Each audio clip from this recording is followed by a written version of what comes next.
Hello guys, my name is Anna. I'm not a professional vlogger, but I'm a Ukrainian.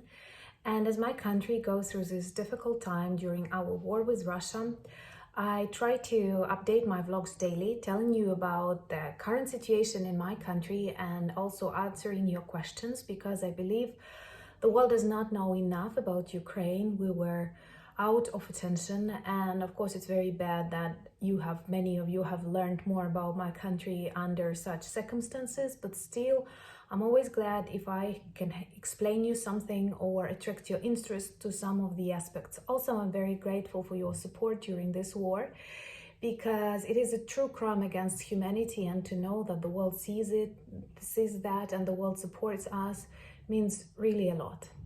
And the longer the duration of the war is, the more important for us to understand that you do not forget about us. I receive many questions and I like them a lot, and they inspire my thinking. And to tell you the truth, sometimes it's difficult to decide what can I tell you today. And one of the questions that I receive very often is the question about the differences in the mentality of Ukrainians and Russians. And the more I think, the more differences I find, and I think it's kind of difficult to describe all of that in one vlog. So maybe today I will cover some of the aspects, and then I will come back with some other ideas that will show you the difference. Well, Russia is a very difficult neighbor, and it does not build normal relationships with any other countries around it. If you think about that, they have problems with Japan, they have problems with Finland, they have problems with Poland, they have occupied Belarus, they have problems with Ukraine, they invaded Moldova, they invaded Georgia. And honestly, I don't know why is it still okay for the world and they still think it's possible to negotiate with Putin. I cannot explain it to myself, because I think he's a criminal, and you do not negotiate with a criminal, even if he has a nuclear button. It is even bad that the world, we have to think what to do with that. So anyway, coming back to mentality. Since childhood, I get this question, can I speak Russian? Yes, I can. That for me, in my everyday life, I speak Ukrainian, and I prefer speaking English to speaking Russian. But I can read, I can answer, but in a slower motion. And I could read Russian fairy tales and Ukrainian fairy tales. And I remember noticing this difference when I was small, that all Russian fairy tales, they rotate around the idea how to get something doing nothing. And many of the heroes in the fairy tales, they either catch a fish and make a wish, or they are lying on an oven, like we had that in old houses, not like the classical modern oven, but the big one with a place to lie on it. And the main hero, Yemele, is lying on that oven and tries to rule the world out of there. Or they don't have enough products in the house, and not because they are poor, but because they are very lazy, and they get lucky. Like the happy end of the fairy tale is that they deceive someone, or they invent something how not to do anything and still get something. And Ukrainian fairy tales, they are very much concentrated on hard working, like in the gardens, in the fields. And I remember one that made me cry was about a cat who was very hardworking, but then he grew old and he was sent away to the forest. There he also made a career, but anyway, I felt very sorry for him. In our case, I think that Ukrainians enjoy working, and you can see that with our society. Why? I understand that our democracy is not ideal, and it seems to me that all democracies are not ideal. And when you say that your country is not ideal, you can say political jokes, you can say various services, I don't like the way it is. This proves that you are a democracy. The ideal picture of the country is only possible in that totalitarian state. That's what Russia says. They always describe themselves as very strong, very rich, very historical, and at the same time, many houses don't have toilets. And we like working with our society, and I say that this Ukrainian society is very active, and that's why we change presidents. We are active during elections, and when we feel that the election was falsified, as it was with the Russian influence, we react. And we react in minor things, and if something gets broken on the street, it's very likely that people who live on that street will start fixing before they reach someone responsible for that, this bureaucratic stuff. And recently I have read one article in one respected Ukrainian newspaper. It was written before the war, but it explained the difference in the attitudes to private property between Ukraine and Russia. And I think it's a very important aspect that many politicians and many other people who are not that acquainted with Ukraine and Russia, they underestimate this fact. Well, Ukraine has a very European orientation in its history, and at a certain period of time in the 13th, 14th century, Russia was extremely influenced by Ord, and they have inherited this attitude that you have money only if you have power, and you cannot have money without having power. I do understand that money gives you power, but it was very typical during Russian monarchy and after that you have something until you are liked by a king. If he does not like you, he will take everything. I know similar cases happened in European countries, but not to that extent. And then during the communist era, everything was collective. And Ukrainians opposed to this fact greatly. That's why actually millions of them were killed during the regime of Stalin, because they did not want to give their property to collective farms. And I still do not understand how can you care about something if it's not yours. It is something totally wrong, like on this genetical level, something that you cannot accept even if you are like taught at school or everywhere.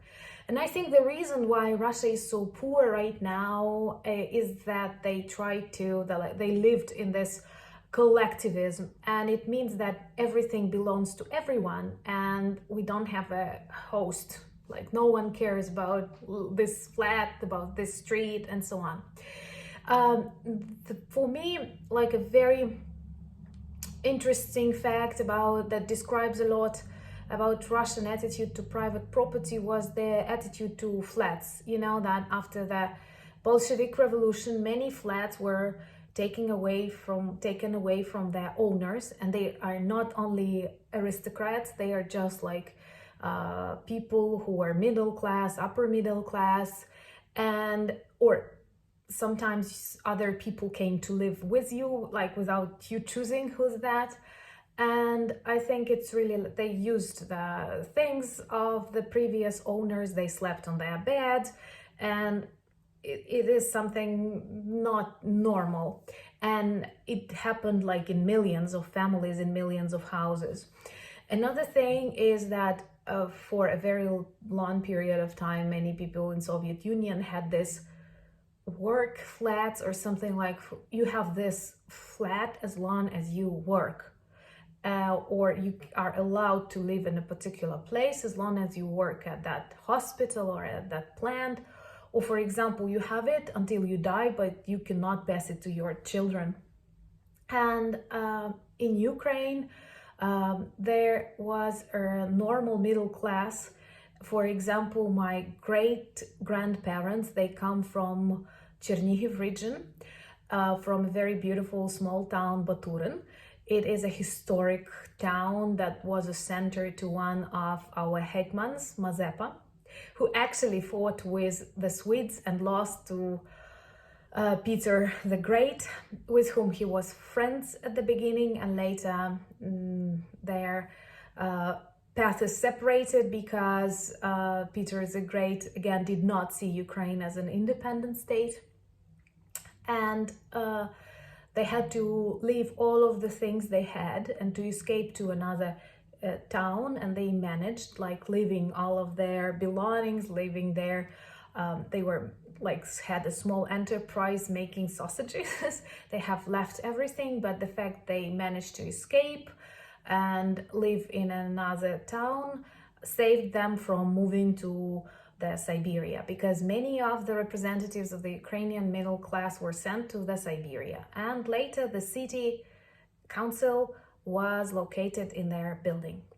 And there are lots of such stories, and another example of that, Peter the Great, who is often described as one of the most democratic and European Tsars of Russia. At a particular moment, he decided that all forests will belong to him in Russian Empire, and they were taken away from the Russian aristocracy, and Russian aristocracy accepted that without any questions. I think nothing similar would be possible in France or in Italy or elsewhere, because those aristocrats would unite and, I don't know, question at least this decision. So somehow Russia has this feeling that if you have power, you don't have to obey the rules. And the class of oligarchy, we also have some of them, but I believe we have inherited them together with the Soviet past, but not to that extent as Russians do. And still, this is a type of their philosophy, and this philosophy contradicts everything that civilized world tries to change. So one of these greatest reasons, greatest differences in our mentality is the attitude to private property. Once my mom worked with a lady who was Russian, and my mom would always have lots of the things that she needs for work with her. And that Russian lady, who was actually her friend, not like an enemy, would always say that, "Oh, you have so many things, give that to me and give that to me. Oh, Ukrainians, you always have too many things." Yeah, that's very typical of a Ukrainian. A typical Ukrainian likes to have things at home.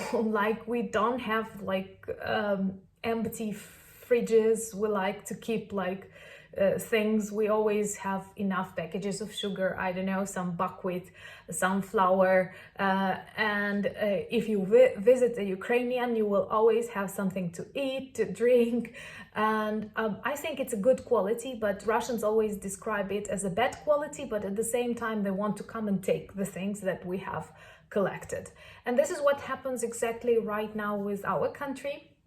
I am sure, and I can see that they see that we live better than they, and we have support from the people all over the world, and we try to change something in our country, and we succeed in many aspects, and this is what does not let them live normally. They want to grab us back to their dark state and make us like vote, live the way Russians do. What they don't understand is that actually we can ruin them, because we love freedom. This is our built-in quality, and Ukrainians are very strong in that. Because like we had Kazakhs, I don't know if it's an interesting question for you, but that was a very unique thing in Europe in the past times. We always have our revolutions if we don't like something, and we have freedom of speech. I can tell you any joke about our president and nothing will happen. Maybe he will like my video if I get enough subscribers. So anyway, thank you very much for your questions. This is just one difference in our mentality, and there are a lot. Please comment, please subscribe, please give us and me advice. Slava Ukraini!